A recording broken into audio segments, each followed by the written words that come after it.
And welcome back to another episode of Nothing to Do. I am your host, Jeremy. I'm here alone today. My lovely host, Michael, is getting ready for that trip to Costa Rica that I was not allowed to go. Shout out to my boss for vetoing my trip on that, but it's all good. I actually wanted to come here today and just, I guess, talk about some more personal stuff. Um, Funny. I'm here sitting alone in my apartment, and I'm like, this is the most nervous I think I've been recording an episode since the first episode. I think. Um, I'm just gonna talk about some personal stuff, I guess, and hopefully, this is more for my own gain, like emotionally and mentally, and for my own mental health. Just because, like, obviously, this year has been hard on, or this last year and a half has been hard on everyone. Um, but I don't know. I guess I'm just gonna talk about my side of things and maybe get into maybe some of the reasons why I decided to start the podcast when I did, and some other personal stuff about family, maybe my future, the future of the show, what I see for myself, etc., etc. It's funny because it's only been, I think this is gonna come out when I'm recording. I'm recording this Wednesday, May 26th, 2021, right? Um, our most recent episode, I that shit went live when, like, 2 days ago, Monday, back to regular scheduled program after we took a month and a half off, about a month off since our last, maybe a month and a half. I don't even know. It feels like it's been forever since we recorded our year anniversary, right? We had a year anniversary. I think March 31st was our year anniversary. That episode came out on April 1st. That was a fun episode just to record. We popped some bottles. Hopefully we got more years to come. For whoever listened, I know that the conversation is funny. It got more tense. It went in a direction that maybe neither of us kind of expected it to go. Um, and I remember, Michael said some stuff that after we stopped recording, I kind of took it some way, but not in terms of like I was upset at him. I wasn't really upset at him. It kind of caught me off guard when he mentioned, we kind of talked about like the future of the show and like if it gets in the way of real money at the show, just because right now this is like a very uh ground level, I guess. Like, we're not making any revenue off this. Like, we want to make it fun to do, to have the convo fun, whatever. The conversation went how it went, and it kind of ended. He mentioned that he doesn't think that I have been real on this show or on this podcast, and that I maybe I've been holding back. I'm kind of um paraphrasing what he said more or less. That was right before the show that episode ended, and that kind of stuck with me because I at first I was like, what do you mean? Like, I talked a lot about my own shit, my own life, um, and I've even had like just some of the episodes specifically speaking that want to drop. It's almost been a year, um, where I had that issue about that whole thing with George Floyd and a disagreement with I had with a good friend of mine, and where that relationship that actually kind of put a rupture in that relationship for quite a while. And some of the I talked about some of the stuff that happened in New York in terms of my relationship there.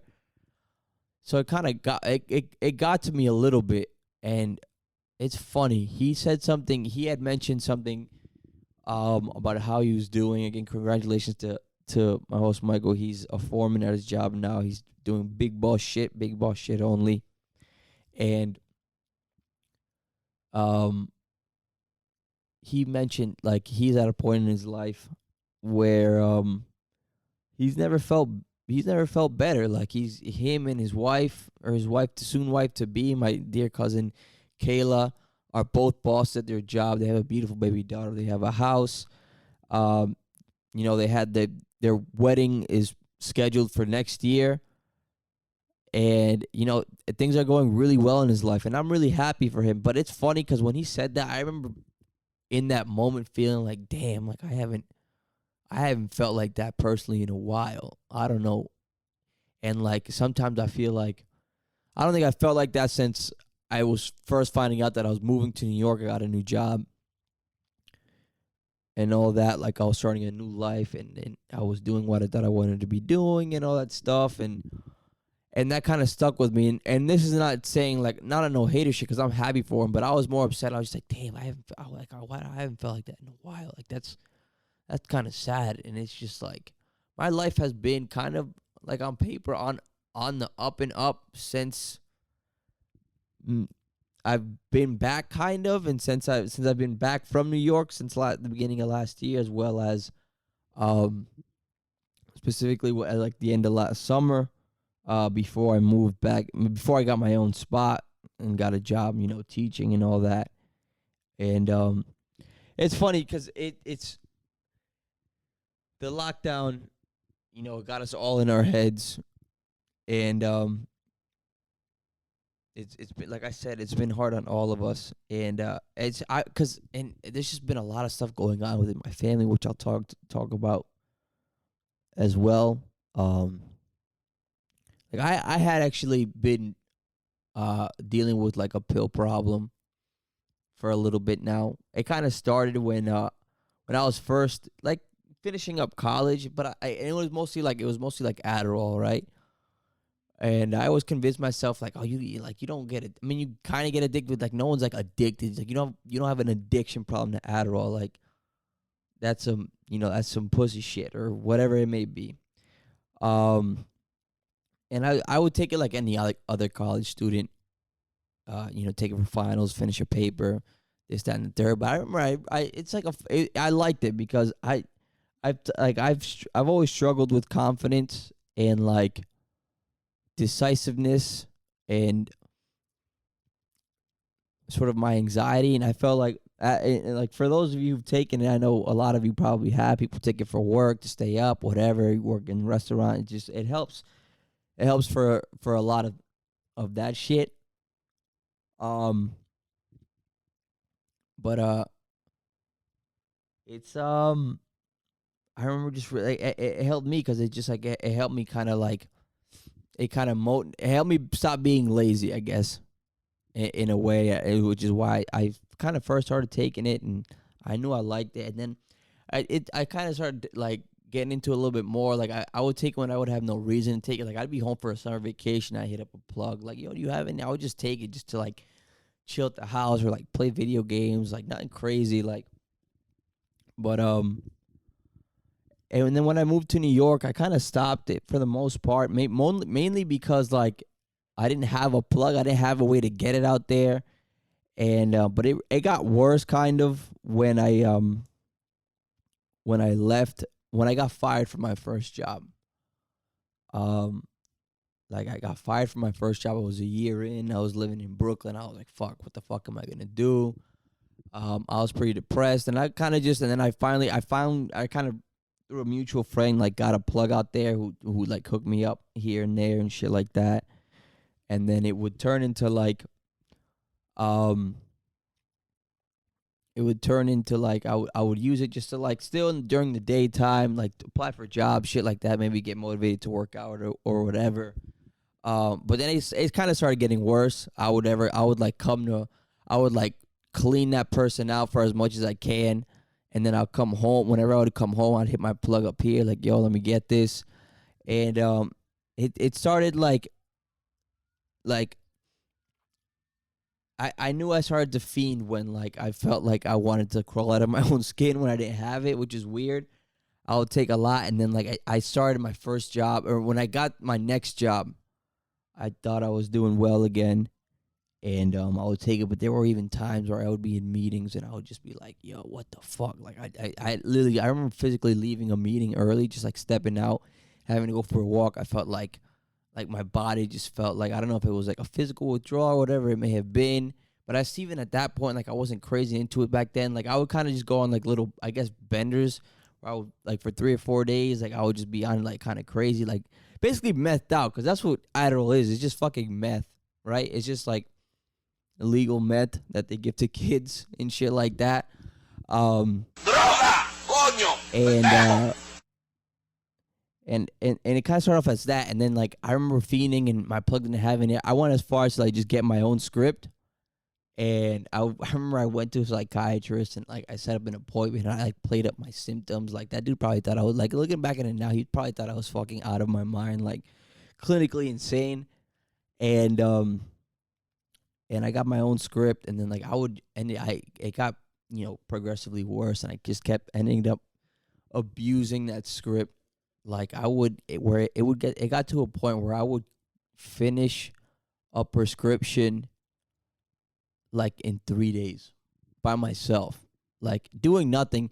And I honestly, like, I feel like one of the biggest reasons why I never really talked about it or I never thought it was a big deal is because, one, it was just like, yo, there's just so much, like, there's such a spectrum to drug abuse. Um, and for me, it really got bad over the last 2 years. But it's just like I don't want to like. I just felt like this isn't drug abuse. Like, you're not in your fucking. You're not like I was like the most functioning drug addict, I guess, the most like pill popper, like, ever. But for me, it didn't go wrong where in the sense that like I lost. Oh my God, I used all my money to get this. I lost my job. I lost my apartment. Whatever. I'm living. Whatever. It wasn't like that classic tale of drug abuse. It more just kind of ruined ruined some relationships or ruined one relationship in specifically, but like it really put a dent in some of my other really important relationships. And I didn't realize that until I stopped taking it. I stopped taking it like a little bit when I moved back to my parents' house last August. And I remember throwing the last pill. I just had a huge panic attack, and I thought something really bad was gonna happen if I take it. I remember thinking to myself, like, yo, like if I take, like I remember I had it. I was like, this is gonna be the last one, and then I'm done. And then I remember looking at the last two, and I was just like, if I take these two, I feel like something really bad is gonna happen in my life. And I had a really bad panic attack about it, and I just flushed it.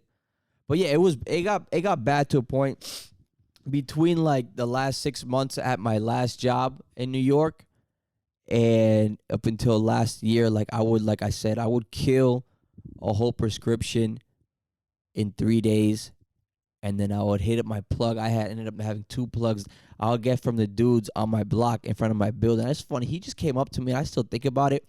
He came up to me one day, just randomly, because I would buy a bud from him. And randomly, he came up to me. He was like, yo, I got Addies. And in my head, I'm like, this motherfucker. I was like, this motherfucker. Droga, coño, Like, shit. pendejo. And he came out, and I was like, nah, bro, I'm good. I don't know if he saw it in my eyes, like I'm a fucking, like, this kid's low-key a fiend. I don't know if he just peeped that I would go to work every day and come back the same time, some 9 to 5 shit. And like I know, a lot of 9 to 5 people, especially like in startups and like that whole corporate job, kind of rely on that to kind of get through their days and their quotas and whatever it may be. But he came up to me, he said no. And literally within like 2 hours, I literally went down. I was like, yo, you got any? Oh my God. Like within 2 hours. And he was giving me like shit I'd never even seen. So I was even like, it was to the point where, yeah, I did. It was even taking like those types of pills like that I'd never like quote unquote pills off the street. It's funny because you always hear about like Xanax being cut with fentanyl and shit like that. I don't know if like Addies ever got cut with shit in that way, where it was dangerous. But I was like, hey, whatever, I'll take it. And yeah, I think the biggest reason I like those is because not only did it like kind of, there's a sense of like urgency, not urgency, but like where you feel like you know what you're doing at all times, but like it also just like cuts off like emotion, which I was trying to avoid a lot of because I was going through a really bad breakup at the time. And man, like looking back on it now, it sucks because it that really ruined a relationship with someone that I cared a lot about.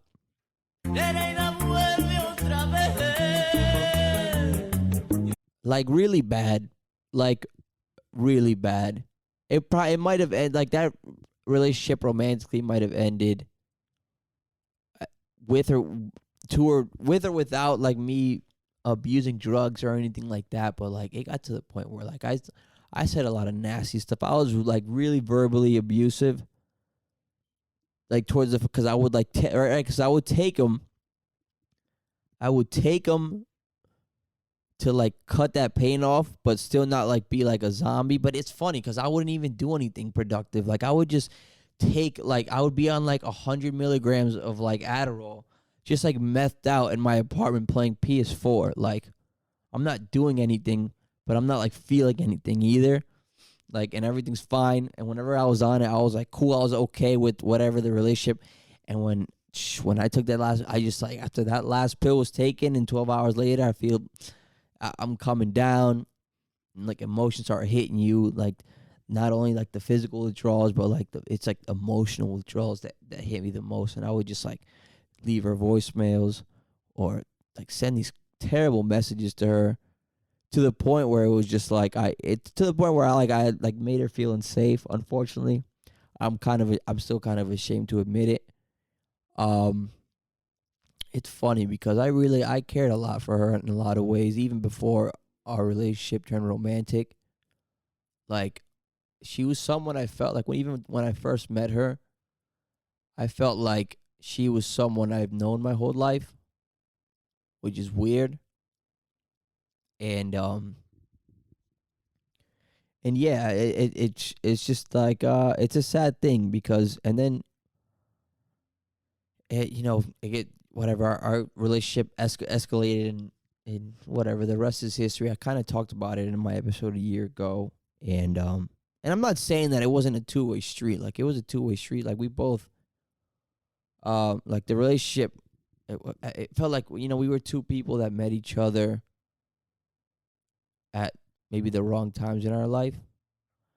I just feel like if I just kind of just like let that sit, I wasn't so fucking in my own shit, in my own addiction, my own fucking pain or whatever, that maybe I wouldn't like, maybe we would still be on speaking terms today. And unfortunately, like the last time I tried to reach out, I don't know if she knew this about me or not, but the last time she tried to reach out, I tried to reach out to her.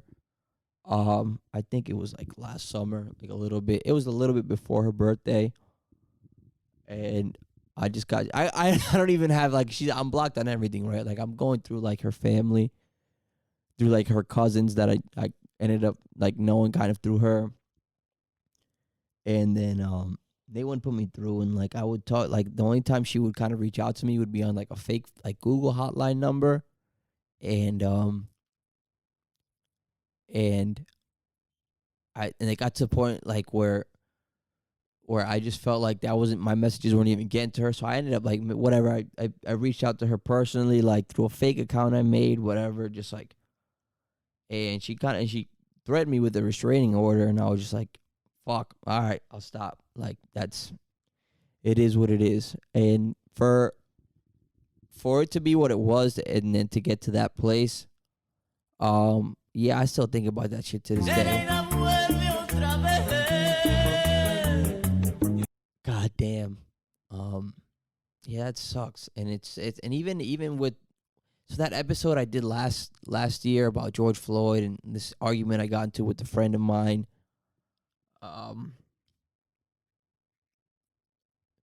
it was one of those, it was I don't take it back anything I said, cuz I meant that shit 100%.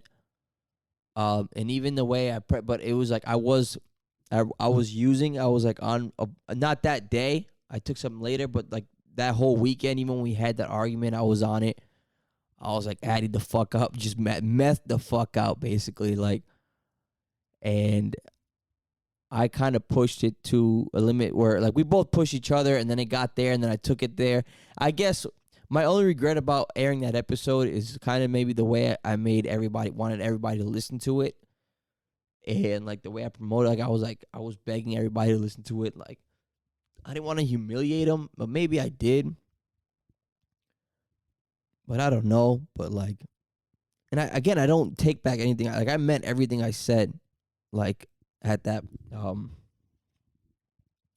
at that point, or like in that episode, in terms of like my views politically on that, how I feel about like people who have this like, if like this kind of, I wouldn't say hypocritical stance on it, but it's just like it's just it's not whatever. I don't even want to get into that. That for the most part is squashed a little bit, and um it is what it is. I feel like I'm rambling here. I don't even know. I'm going all over the place. I mean, maybe I am a little bit ADD, I guess. Um but yeah, and even like I remember, so I got off of it.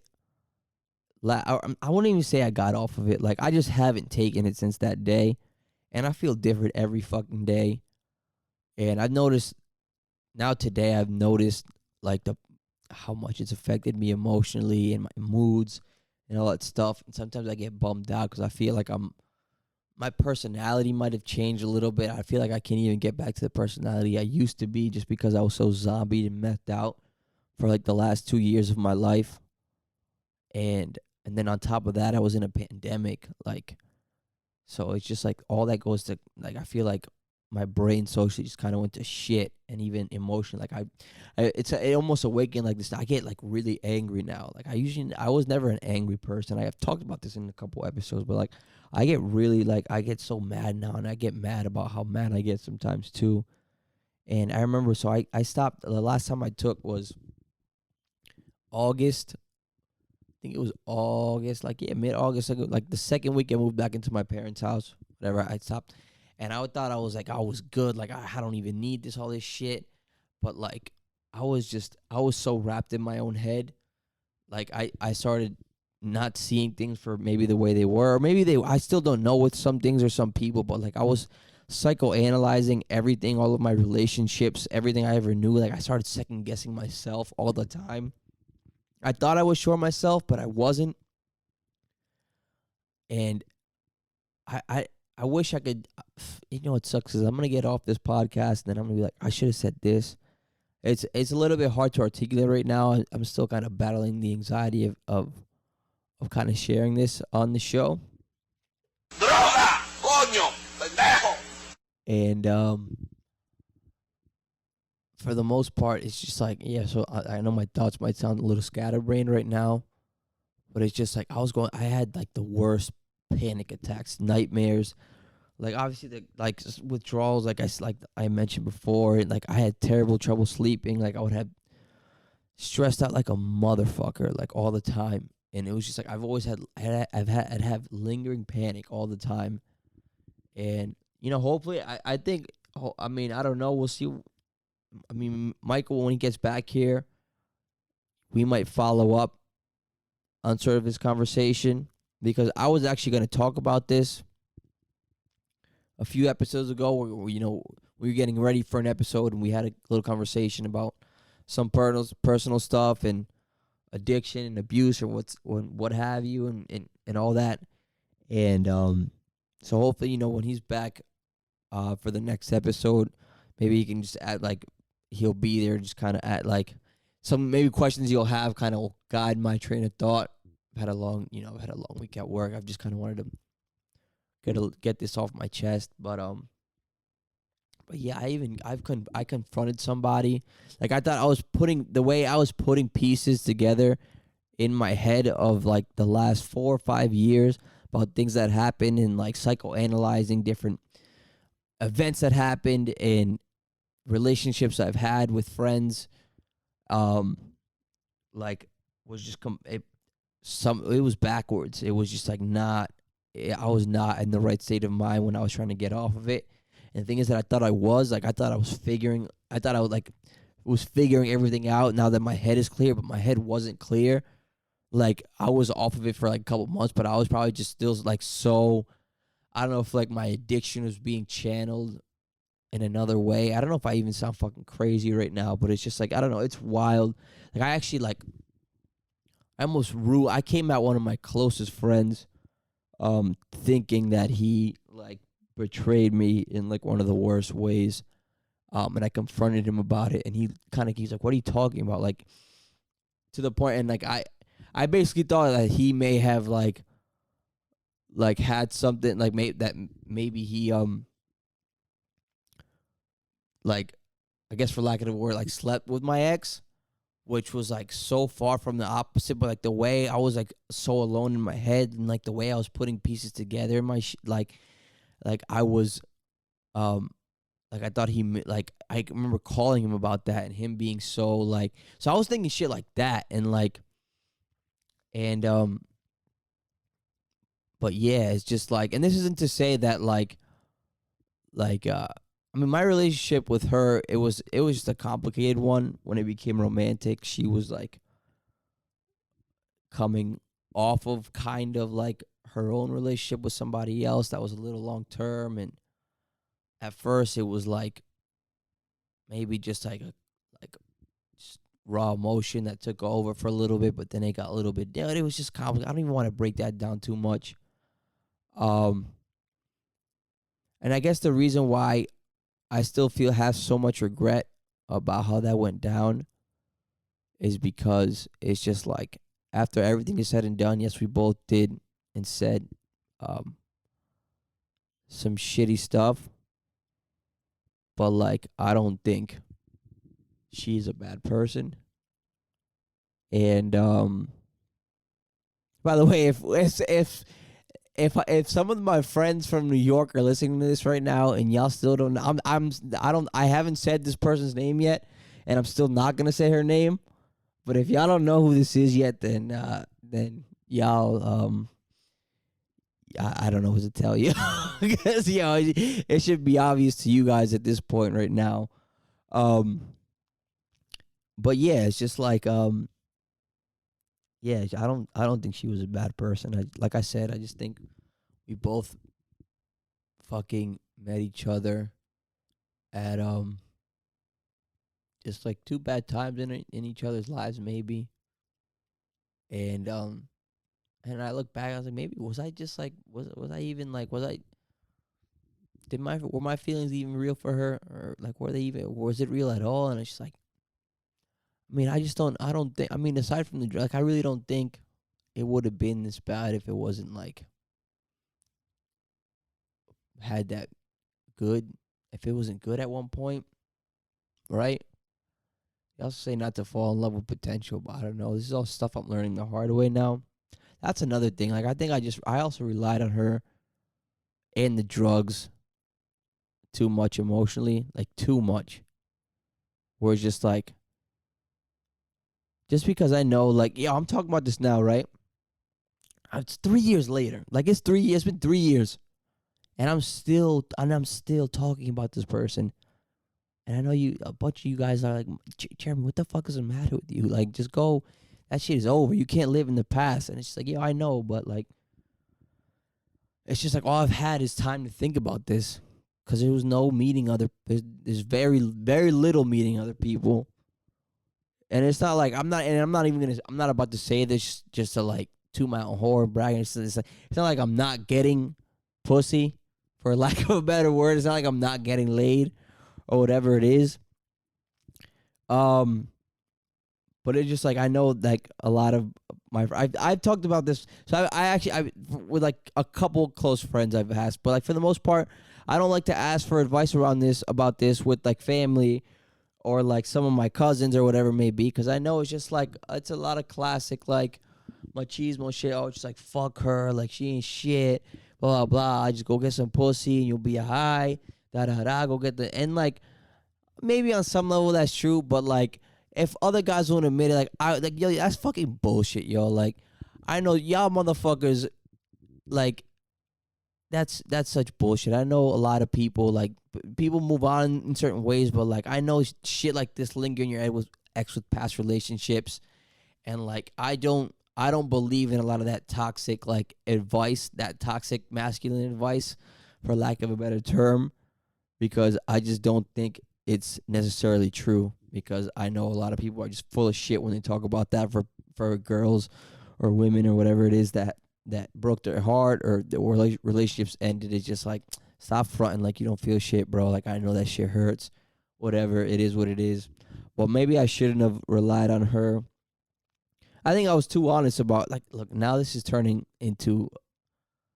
Oh my god. Oh shit. Oh man. But yeah, yo, like, God, I was a fucking meth head basically for like 2 years. I was on like I would kill us. I can't believe I would like sometimes I think about that shit. Like how the fuck like did I not drop dead of a heart attack at one like 100 like sometimes I googled it like maybe it's not that much like and I would always rationalize it like it can't be that bad. Oh, like I know there's people who overcome worse addiction. So like what I'm doing compared to those people aren't even that bad. Like, but I know heroin addicts who've recovered and all this shit. Like I'm gonna be alright. And I mean, I guess I'm alright now. But like, I mean, that was like I still like how did I not drop dead of a heart attack? Like, so but I remember I even missed out on some pretty fun experiences because of that. Like I remember I was invited to a friend of mine's wedding, a friend from Cuba. Shout out Botong. He got married it's like 2 September. I think it was 2019, September 2019, and I went with Manny to DC where he was getting married, and I got there and I was on like 40 or 50 milligrams. And I didn't sleep the whole night, and I was fiending. And I remember, like, they thought I was sleeping, so they went out and left early, and I just called the bus, and I was like, I'm going back just to chill in my room, pop like 70 more milligrams of Adderall, and just do nothing. And missed out on a really good wedding. And I remember, and everybody was, his family was kind of not upset. They were worried because they was like, "Oh, what's wrong?" I just told them I had a kind of a bad panic attack and all that, whatever it was, and I needed to go home, which wasn't all that wrong. It wasn't all that wrong because, I mean, like I was I was fiending. I remember just being awake in that room on an air mattress at 4 a.m. Like, what the fuck? Like, I need that. Yeah, and yeah, yo. I even now that I'm talking about it, I even stole pills from my good friend Alex and Connor.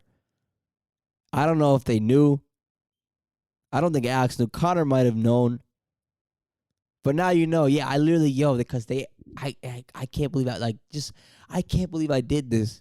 I literally because I would get them from her sometimes, but she wouldn't. I mean, like she had her own. I think she had her own script or whatever, and she for some reason I could make for emergency whatever she she gave me she had a spare key in this like little lock box type thing outside of her apartment, and she gave me for some reason she gave me and my boy Zeb, who I was living with at the time, the combination to that just for emergency whatever. I remember I took she was at work. I opened the fucking box. I took the keys. And then I was like, I went in her room and I started going through all the pills and shit just to take a handful. Little did I know, my other really close friend was like sick with the flu in the other room. And I hear it, and I'm just like panicking, like, oh my god, I'm fucking back. Like, yo, she's like, she's about to bag me, and I ended up playing it off. She actually didn't leave her room. And I just said hi with her, and she's like, "Oh, what's up?" I don't know if she was even aware. Like she had the flu. Maybe she wasn't even aware what was going on. But yeah, like I would steal pills from my friends. Like, and Connor had this thing in his room when we lived together, and like I would go through it sometimes. God, yeah, I would literally just take it all the time. Like I would leave, and it's weird. Like it's not like I was like, because you're not zombied out. You're just like kind of like methed out. I guess like your eyes are probably bulging. I remember I would even be self-conscious. Like, I wonder if people know, like, I would feel my jaw, like, just fucking going at fucking 110 miles an hour. I was like, I wonder if people see my jaw clenching. People noticed. But yeah, it was hard. And it was weird because, like, after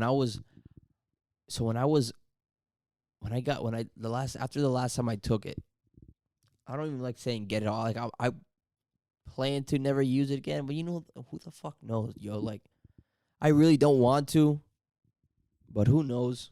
Droga! Coño! Pendejo! And it's like this isn't even like a set. This is, I guess, part of the reason why I didn't even want to talk about. I think I already said this on the podcast. Like I feel like this isn't even like I didn't even have any good story. I don't even have any good stories off of it. I guess like there wasn't even nothing to share. Like I was just like trying to block emotion, like block everything, and then like that's what happened. Like, and now I'm looking at it in retrospect. Like I almost ruined my relationship with Zeb and Connor and Steve because they would come over to the house, or like when I lived with Zeb, like I would just not engage with them at all. I wouldn't even look at them. Like they thought I was mad at them. Like I would stop like helping out around the house. Like Steve would come to visit, and like I wouldn't even leave my room sometimes. Um, and then like obviously my whole relationship, my romantic relationship there, like that went to shit. Like maybe I'm not saying we'd be together today if fucking I was never like that, but like it would not have been as ugly as it ended out to be. Um, and just for the record, if for some reason her cousins or like catch wind of this episode and like tell her just to fucking freak, yo, suck my fucking dick. Like I'm talking about my life right now. I'm not over here being obsessive or whatever, like, or any of that. Like I'm just trying to air shit out. The biggest reason why I'm doing this episode right now and I'm recording this is because I'm looking to get past a lot of this shit emotionally. Like on the surface, it's weird because like as much as my life has gotten better on paper, like on the inside, like I've been in like a constant state of panic, like mild panic, anxiety, like all this shit. Like I couldn't even, like, I moved in here in this place in September of 2020, and for the first like 3 months I couldn't even like spend nights here. I would just be bugging the fuck out, and I would just have to go to my parents and sleep there because I would have the worst panic attacks. I would have the worst, like I thought people were following me. I thought it was because, unfortunately, as much like as there's good and and this will kind of take me into like what's been going on with my family, but like my history in Providence is good and bad with my family. Obviously, my dad is an upstanding citizen in the Latino community over here. He's had the Poder Once Día network for the last 26 years, and things are looking to only going up right now, hopefully. And but I've also had a lot of negative history here with my family. All of my mom's brothers, except for one, but I think they might have been I don't even know. But like they've all been deported for for fucking Droga! Coño! Pendejo! it was the only way they knew how to make money and shit. And that was the family side. That was my mom's side. That was the family business on my mom's side of the family for a lot of my uncles and older cousins and stuff. And I remember I had this really bad paranoia because I'm always getting told I look like one of them who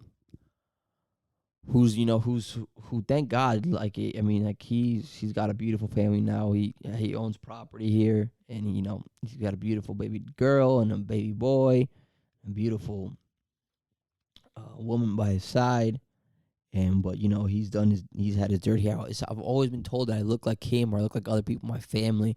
And I was driving, like I would always think that, like, I don't know, it was like irrational, maybe the fear, the paranoia, like people confuse me for him, or like that my family still had beef out here, and like I would be at the wrong place at the wrong time. I would think I remember I had like a full blown, and mind you, so like right, so sorry, I'm skipping around a lot. So like I'm going through all this shit emotionally, and then on top of that, I started a new job teaching second grade at this rich private school that I used to go to during the pandemic.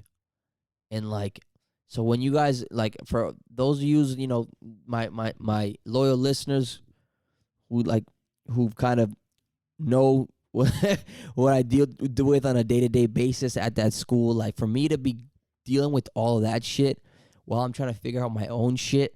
Like, I think about it, like the fact that I haven't like fucking threw a fucking kid into a pond out of just rage and like panic and anxiety, like, just like shit. Like, I don't even know how I've like done that shit, like gotten through and gotten to this part of the year. Because I would like to say that a lot of, like, I haven't gotten any professional help or anything, but I like a lot of like that panic and like that constant anxiety is over. I'm not even gonna lie, like, I've been like, so like for the first 3 months that I was off of it, I had no urge, but then like little by little, like, so I thought I beat the shit, but little by little, like, it started like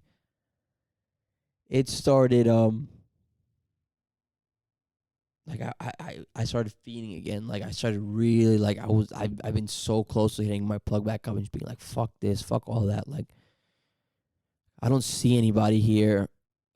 Like, I don't have any fucking, sometimes I feel like I have no friends here. Like, my mental health is still a bit, like, I'm still trying to get a grasp on it.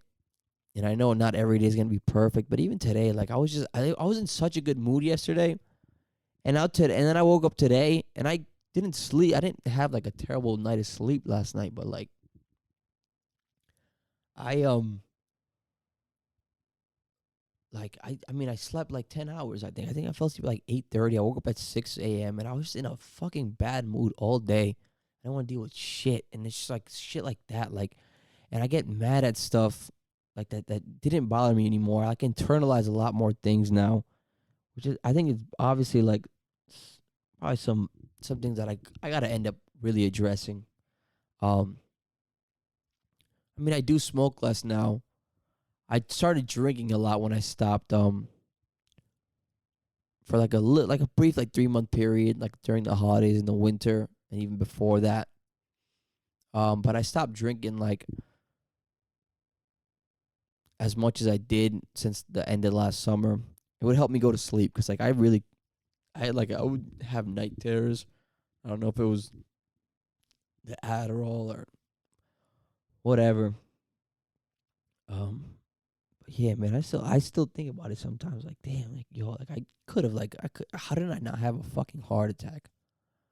Fucking just like 110, sometimes maybe even 120 milligrams of just fucking methamphetamines pumping through my fucking, not methamphetamines, just like amphetamines just pumping through my fucking body. And I would also have like coffee or like a Red Bull. Sometimes I would work out, like I would take a boxing class when I was in New York, or like, god damn, like, I don't know, like, and even has me thinking about just like deeper, like, existential shit. Like, god damn, am I really like, like, it was like, why the fuck am I don't know, it's weird. And then the paranoia also, it's funny, a big reason why I stopped too, or what motivated me to stop, is because this is something that a brother of mine. Now, I have one actual sibling, my younger sister Vani. But I grew up with five brothers. Or my cousins, but we grew up like brothers. We lived up the street from each other, hung out every day. We slept over each other's houses all the time. And one of them is just lost in this addiction, like really bad, to the point where it's just like it's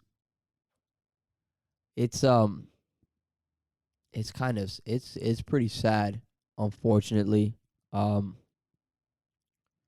I got into it with it, and what kills me about it the most sometimes is because I used to get a lot of my shit from him, or we would like pop pills together and just chill and do nothing, or ride around, or just do dumb shit. But he always his was like, he always took it a little further than I did.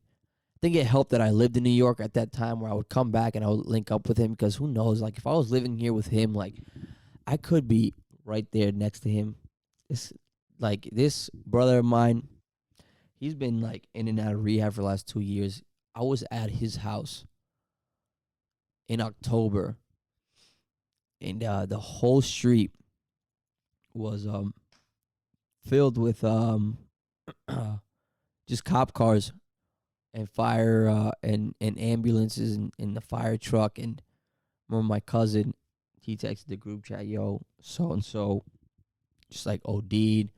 He's passed out on so and so's floor right now. The cops are calling. I remember it was like 11:30 at night, I think, on a school night too. So I had work, and I rushed over there, and it's just like, it's sad too because his mom, my aunt, who's like a mother figure, who's like the sweetest person. It's just like they don't deserve to be dealing with this, but like, yeah, man. And the thing is, like,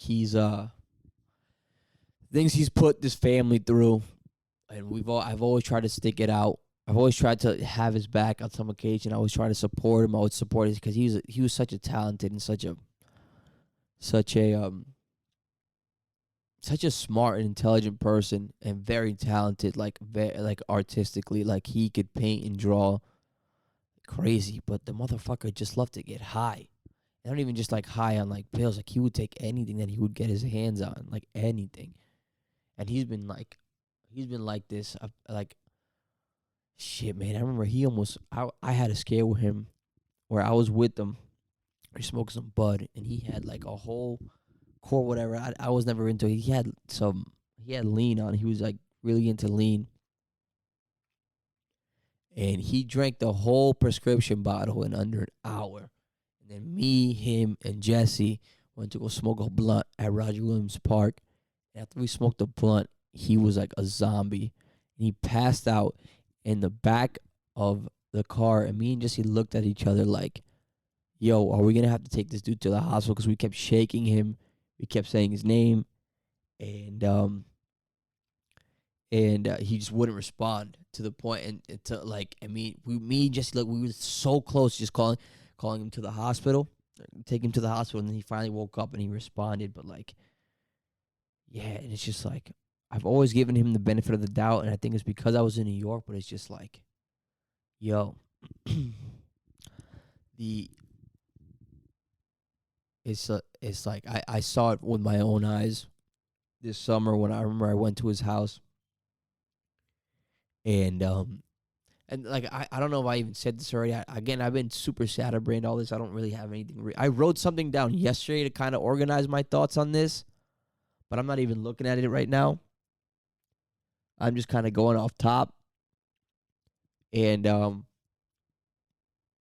yeah, he was like, I didn't realize what was going on. Me, him, and James were gonna go to the batting cages, and he ended up bailing out.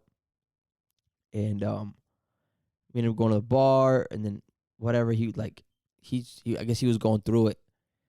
And I mean, come to find out, he was probably just going through some crazy withdrawals, or he was just like actually high or whatever. But he FaceTimes us, and he starts like coming at us, like calling us fake and all this stuff. And then he starts making up this story about me and all this shit, and like coming at us. And I go to his house to talk to him, like to see what was good. And we almost got into a fucking fist fight right there. Like some shit that he thought I came there to like fight him, I guess. And like, mind you, like like there's aunts and uncles there. There's like our little cousins and nieces and nephews that are like 5, 6, 7, 8, 9 years old, like playing on the lawn. And like me and him almost get into a full out fist fight there. And then like I remember when I get home, he sends me mad threats, like, I know where you live, Punk, I'm gonna come see you, blah blah, all this shit, da da da da da. And mind you, this person and listen, I'm not saying this, I'm not telling this story for the show, to tell a good story. I'm not saying this to throw dirt on his name. But it's just like when I really realized, like, yo, this dude is like, I don't know who this person is, and like the drugs like took over, like, and maybe they took over long because like he was just like, I don't know, maybe this happened. This was, I mean, according to his parents, like they've been dealing with this a lot longer. They've just been keeping it under wraps, and like, you know, obviously And like, yo, man, I grew up with this man. We played Little League together. I would sleep over his house all the time. He would come to my house. Like, we were like brothers, man. I have 5. Like I said, I only have one sibling. I have a little sister, but I have 5 brothers. I have 5 brothers. I have 5 of them. And, one of them, and he's just like, it just runs, this drug shit runs in our family, bro. It sucks. It sucks. I remember, because there's other people, especially on his, I don't know. We have 2 uncles who I remember used to be around all the time, who are just, you see them now, they're just a shell. It's just sad. They're just a shell themselves, hunched over in the corner. I'll go in my grandmother's restaurant, see my uncle there, and like, and that motherfucker even ended up, like, my grandmother doesn't have a restaurant because of him. She's trying to get it back right now, but she lost her place of business, because that's the thing about our family. It's like Dominicans in general, just Latinos. We have a strong sense of loyalty to our blood, but I feel like our family in particular have that, because no matter how dirty some motherfuckers do other motherfuckers in our family, we have people like my grandmother who still reach out and give him a job at the fucking restaurant. He's been working there. That motherfucker's been a fucking fiend for the last, I want to say, at least 15, 16, 17 years, maybe even more. Because I remember him when I was like 7, 8 years old, him being around around family parties, like normal, like a normal uncle. I have 2 other uncles, same thing, man, same shit. Like, this fiend shit. Like, I feel like it's like either you're the user, you're the supplier in my family. And yeah, it just like, like, you have people like my Aunt Minerva, God bless her. She's going through some shit right now, man, because, again, another one of my brothers who maybe, wasn't making the best decisions for himself, but was doing whatever he needed to do. I don't judge anybody. Do I criticize? Maybe a little bit, especially because I know some of the details about what went down. But there's some other details that I won't even go into right now. But he's, for lack of a word, he's sitting in timeout for a really long time, and I'm not gonna be able to see him for a while. And we have people like his mother, Minerva, my aunt, my dear aunt, who, no matter how many times she's been done dirty by my said other brother in question, who's in and out of rehab now, just a straight fiend, he would always have a place to lay his head at her house. Always. When maybe his parents didn't want him over, when he didn't find, like, yo, and like, so yeah, it's like, I mean, I'll probably talk about some of this stuff more when Michael gets back. I hope he has a safe flight tomorrow. I hope everybody has a good vacation at Costa Rica. It's going to be Steven's 30th birthday. I really wish I could be there.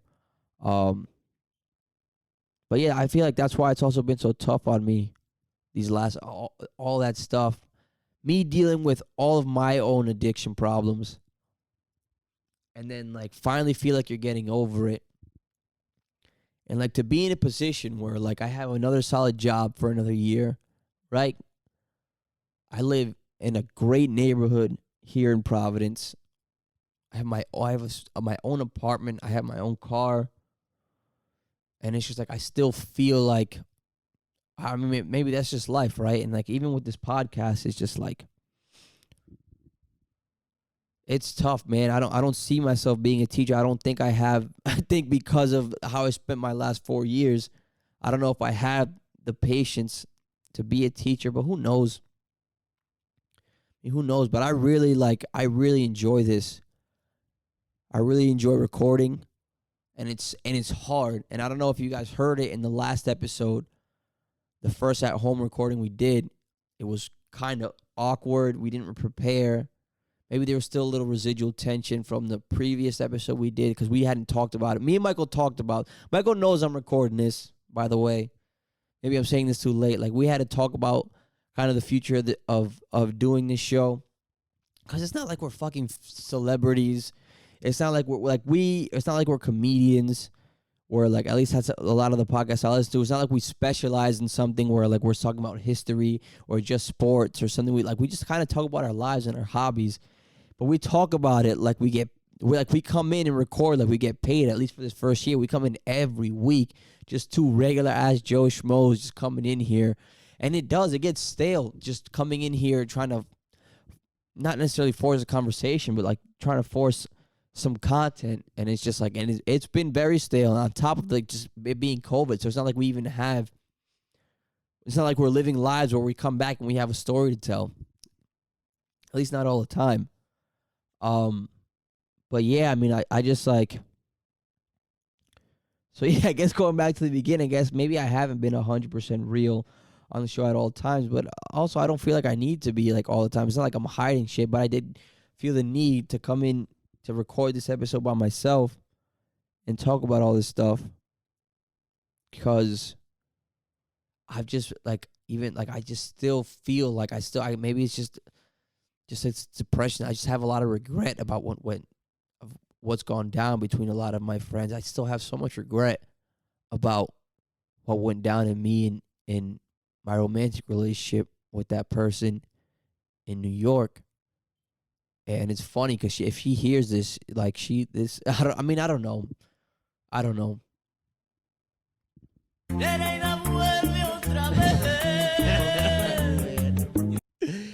God damn it. Jeremy, why don't you just go out and get some pussy? I know. Jeremy, stop being a fucking bitch. I know.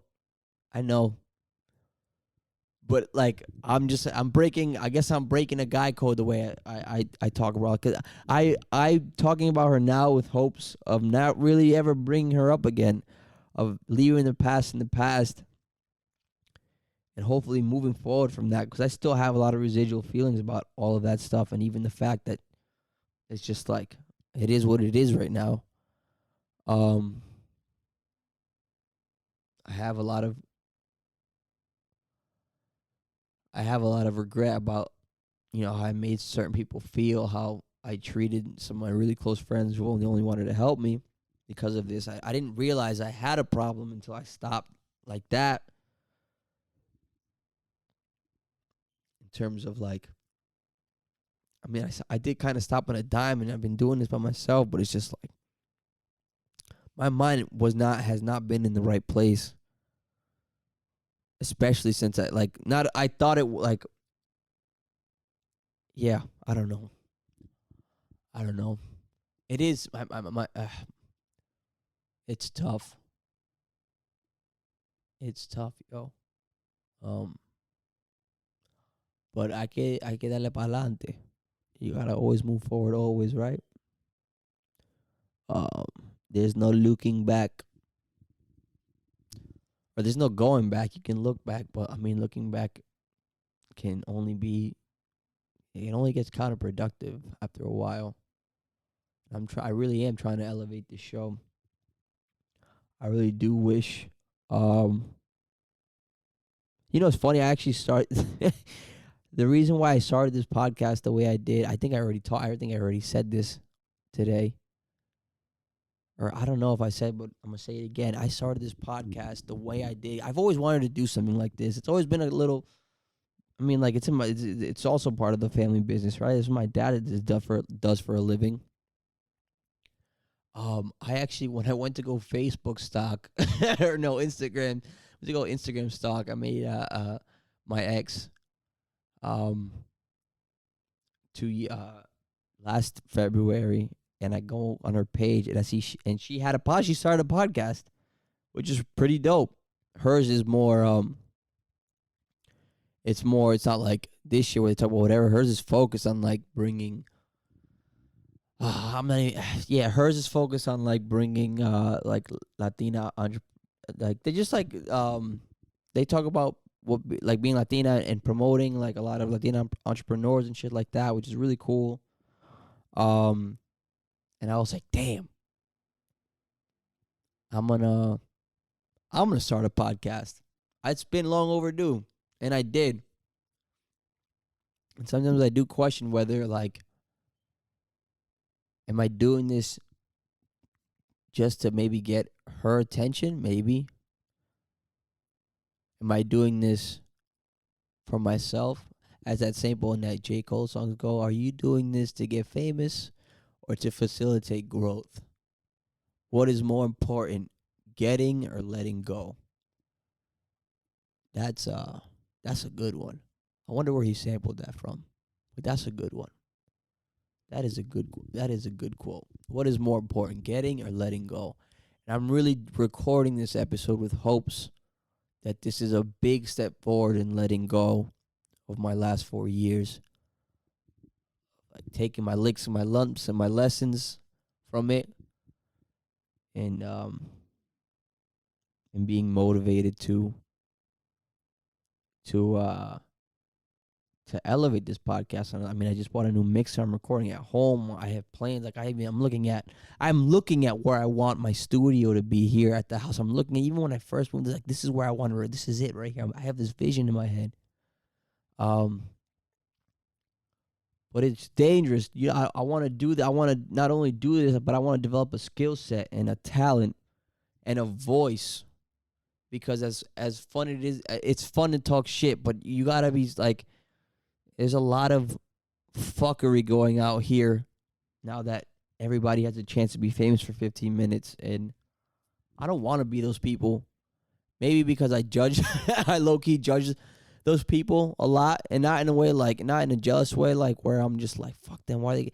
But it's just like, it's just not sustainable, and I don't think it ever comes from good. I mean, it's just like Tekashi 6ix9ine is like the perfect example.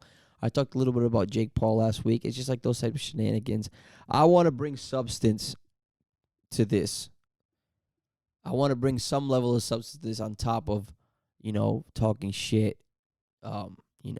laughs, whatever it is. I don't know. I've been rambling on for, I don't know, the last hour. I hope whoever listened, I hope whoever listens or whoever's listening to this, I appreciate you listening to this. I appreciate all our loyal listeners. I don't say our loyal listeners. This is mine and Michael's podcast. Michael will be back in a week or two whenever we decide to record next. Again, he's going to be on vacation that I should fucking be on. Thank you to my boss. I was about to say some wild shit. Oh my God. God damn. But yeah, bro. Droga! Coño! Pendejo! Okay. Until next time, you dirtbags, holla.